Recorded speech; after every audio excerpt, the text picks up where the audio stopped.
Hello everyone. सो दोस्तों 4 जून भी जा चुकी है और 4 जून को हमने कहा था कि किसी ना किसी पॉलिटिकल पार्टी का नेक्स्ट 5 ईयर के लिए फ्यूचर डिसाइड होगा और आपने देखा कि फ्यूचर कैसे डिसाइड हुआ। इस बार बीजेपी की गवर्नमेंट नहीं बट एनडीए की गवर्नमेंट बनेगी। हालांकि मोदी जी ही प्राइम मिनिस्टर होंगे।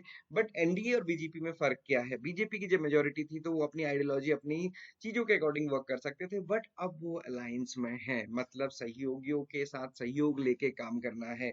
और जहां पे आप सभी को पता है बीजेपी की जो मेजर यहाँ पे अलायंस में पार्टनर हैं वो टीडीपी है, जेडीयू है, बाकी शिवसेना और बाकी अदर पार्टीज हैं। और यहाँ पे अगर आप देखेंगे ना, बीजेपी तो है ही और बीजेपी की आइडियोलॉजी एक है, बट आप देखेंगे टीडीपी या जेडीयू की आइडियोलॉजी कई मामलों में बीजेपी की आइडियोलॉजी से जस्ट अपोजिट होती है। ओके, अब मैं आपको ये सारी चीजें क्यों बता रहा हूँ?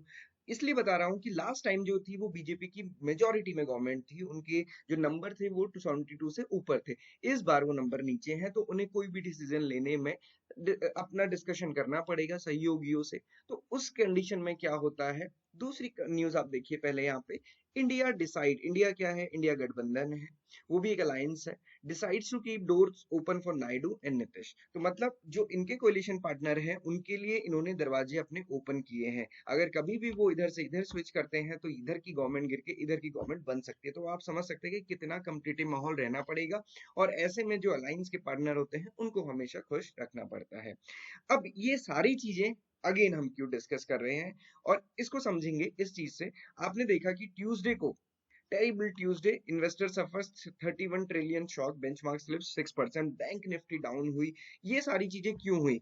क्योंकि अनक्लियर मैंडेट होने की वजह से हर किसी को या फिर हम कहते हैं इन्वेस्टर्स को डाउट हुआ कि जो न्यू गवर्नमेंट की एबिलिटी होगी कि कैसे वो पॉलिटिकली चैलेंजिंग रिफॉर्म्स, खासकर जो लैंड एक्विजिशन है जो बहुत इंडस्ट्रियल रेवोल्यूशन के माने जाते हैं, लेबर लॉज है जो बहुत क्रूशियल हैं, उनका क्या इम्पैक्ट होगा और फाइनली इंडियन इकोनॉमी की ग्रोथ कैसी होगी। और अगर आप एक चीज और देखें, सबसे ज्यादा जो गिरे वो कौन से गिरे? पीएसयूज के स्टॉक, जो पब्लिक सेक्टर अंडरटेकिंग है। क्योंकि जो प्रेजेंट गवर्नमेंट थी वो आप सभी को पता है वो प्राइवेटाइजेशन कर रही थी, बट अभी पीएसयू के स्टॉक गिरना शुरू हो गए क्योंकि ये डाउट हुआ कि अगर गवर्नमेंट को मेजोरिटी नहीं मिलेगी तो इन सारी चीजों में या जो हम कहते हैं बोल्ड डिसीजन ये थोड़ा मुश्किल हो जाएंगे। तो प्राइवेटाइजेशन क्या होगा क्या नहीं होगा अब वो बहुत अधर में जा चुका है, मतलब हम कह सकते हैं, क्योंकि सारे कोलिशन के पार्टनर्स के बेसिस पे वो सारी चीजें चलेंगी। तो हम यहाँ पे समझ सकते हैं कि पीएसयूज के स्टॉक डाउन होने का मतलब कि प्राइवेटाइजेशन के चांसेस अब थोड़े से कम रहेंगे।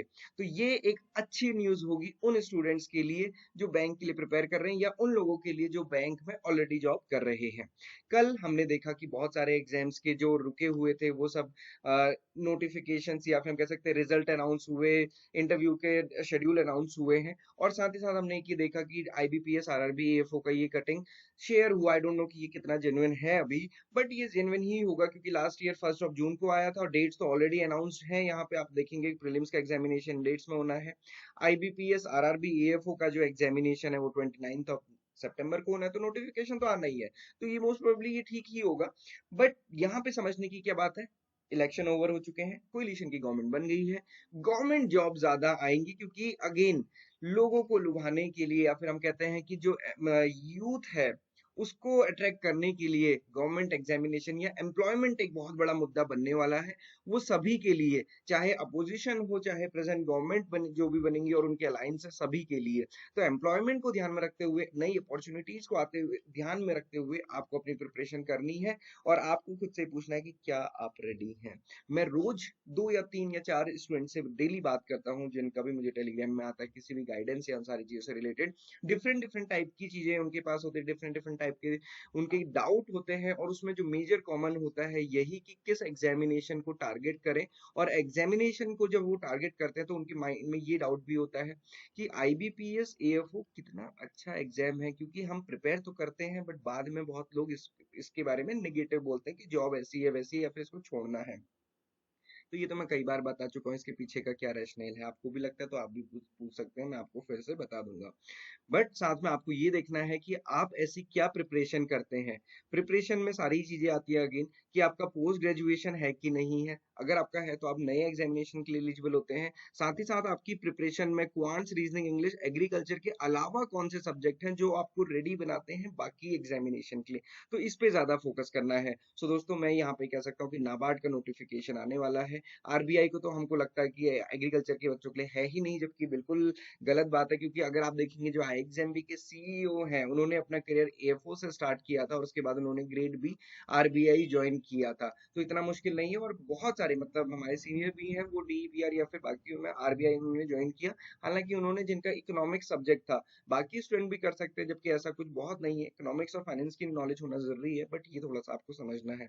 नाबार्ड का नोटिफिकेशन आने वाला है, आरबीआई का नोटिफिकेशन आने वाला है, आईबीपीएस, आरआरबी, एएफओ का अगर किसी के पास एक्सपीरियंस है तो आईबीपीएस एएफओ का नोटिफिकेशन आएगा, सीसीआई का नोटिफिकेशन आने वाला है, इफको का नोटिफिकेशन हर साल आता है, और भी ऐसे बहुत सारे पीएसयूज हैं जिनके बारे में हमें नहीं पता। और जब पीएसयू प्राइवेटाइजेशन नहीं होगा तो इनमें रिक्रूटमेंट आएंगी, अगेन अपॉर्चुनिटीज बढ़ेंगी। सो दोस्तों ये एक बहुत अच्छी न्यूज है, एफसीआई वगैरह में भी हम उम्मीद कर सकते हैं, बट आपको हर टाइम अपने आप से पूछना है कि क्या आप रेडी हैं, क्योंकि बहुत सारे ऐसे एग्जामिनेशन आते हैं जिनके हम रेडी ही नहीं हो पाते हैं। So this is about today. मैं यही आपको बताना चाह रहा था, मैंने इससे पहले भी आपको बताया था कि 4 जून को किसी का भी फ्यूचर फिक्स होगा, बट आपको ये पूछना है कि आपके फ्यूचर का क्या आप गवर्नमेंट एग्जामिनेशन के लिए रेडी हैं। डी ट्रिपल एस बी की भी डेट्स कभी भी आ सकती है, तो आप अपनी प्रिपरेशन जारी रखें, किसी भी डाउट क्वेरी क्वेश्चन के आप हमें कनेक्ट कर सकते हैं। This is all for today, thank you for watching this video. Channel को सब्सक्राइब जरूर करें ताकि आपको ऐसे वीडियोस मिले।